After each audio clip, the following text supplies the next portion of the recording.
Bonjour à tous, merci d'écouter Citizen Lab Mauritanie. Nous parlons de l'insertion professionnelle des jeunes en Mauritanie. Dans ce podcast, pour débattre de cela, nous recevons Sidi Bol, un jeune activiste, docteur en médecine, coach en développement personnel et accompagnement des jeunes.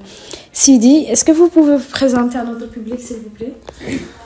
Merci beaucoup pour cette invitation. Donc, comme tu l'as très bien décrit, je suis docteur en médecine, mais également formateur en tout ce qui est entrepreneuriat et développement personnel. Donc, je suis également dans la société civile depuis bientôt 10 ans.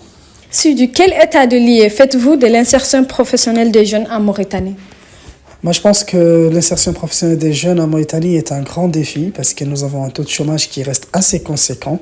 Donc, les pouvoirs publics, mais également les institutions privées doivent prendre leurs responsabilités, doivent s'impliquer davantage afin d'aider les jeunes à intégrer le marché.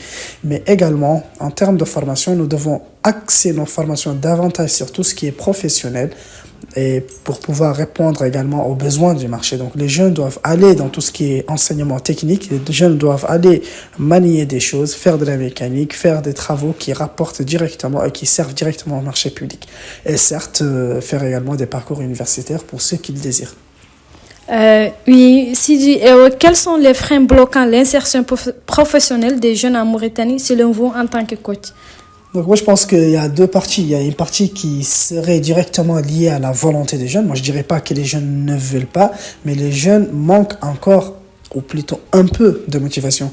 Parce qu'il faut parfois créer son emploi. Donc le jeune lui-même, il doit aller faire les petits pas, commencer en bas, vendre des petites choses, avoir une petite boutique, faire grandir son business, mais commencer au fond, commencer du plus bas, ne pas être là à attendre que le pouvoir public puisse lui financer ou puisse lui donner de l'argent. Mais également de l'autre côté, je ne suis pas là pour défendre le pouvoir public, pas du tout. Le pouvoir public doit s'engager davantage, ils doivent s'impliquer davantage. Ils le font déjà avec différents projets de financement, mais ça doit être davantage plus conséquent. Ils doivent s'impliquer davantage, mais pas seulement donner de l'argent, pas seulement financer, mais également former. Moi, je pense que on finance, mais on ne forme pas assez. D'où l'intérêt d'intégrer les formateurs, d'où l'intérêt d'intégrer la formation continue et d'où l'intérêt d'intégrer des incubateurs spécialisés afin de, certes, donner les fonds aux jeunes pour se lancer dans l'entrepreneuriat, mais également s'assurer que ces fonds seront destinés à cette activité et qu'ils ont les compétences nécessaires pour pouvoir gérer leur activité. Parlant de l'État et le gouvernement, Sidi, par quelle stratégie l'État doit retravailler pour favoriser l'insertion professionnelle des jeunes?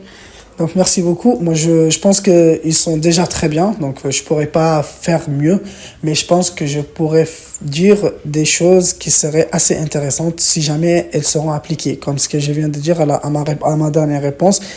Intégrer les incubateurs ou créer un incubateur étatique qui va s'assurer que les jeunes travaillent. Qu'on n'est pas là juste pour leur donner de l'argent, mais qu'on est là pour certes les accompagner du côté financier en leur donnant de l'argent, mais également nous assurer qu'ils travaillent. Et je pense que c'est le point qui manque. Ce qui manque au jour d'aujourd'hui, c'est de s'assurer que ces jeunes qui conforment, à qui on donne des gros fonds, travaillent. Et vraiment, pour cela, rien de mieux que de les avoir à ses côtés dans un incubateur spécialisé, que ce soit étatique ou privé. Et en termes de renforcement des capacités, quels conseils et recommandations donnez-vous aux jeunes Mauritaniens? Honnêtement, moi je pense que la recommandation que je donnerais, c'est de demander aux gens de s'impliquer davantage, à la fois pour leur formation, donc ceux qui font toujours la fac, ceux qui sont dans un niveau plus élémentaire, mais également de renforcer les compétences dans les domaines qu'on appelle les soft skills, c'est-à-dire les compétences générales. Donc, ils doivent apprendre la communication, ils doivent apprendre à s'habiller, les bases des bases, ils doivent apprendre à rédiger un CV, ils doivent apprendre à parler en public, ils doivent apprendre à créer un PowerPoint, ils doivent apprendre à créer leur CV eux-mêmes. Donc, ce sont des compétences assez basiques qu'on ne retrouve pas forcément chez les jeunes qui sont très technocrates, qui sont vraiment très bons quand tu leur donnes un ordinateur, ils savent le manier, ils savent très bien faire les choses, mais ils négligent les bases, c'est-à-dire le savoir-vivre, le savoir s'expliquer, et puis voilà. Moi je pense donc que certes il y a les compétences techniques qu'ils apprennent à la fac, qu'ils apprennent dans les écoles spécialisées, mais il y a également les compétences générales, comme je viens de dire, les soft skills, où les jeunes doivent vraiment travailler, selon mon point de vue. Sidi, merci d'avoir répondu à nos questions et à l'invitation. Je rappelle que vous êtes un jeune engagé dans la société civile et coach en développement personnel et l'accompagnement des jeunes. Thanks. Merci.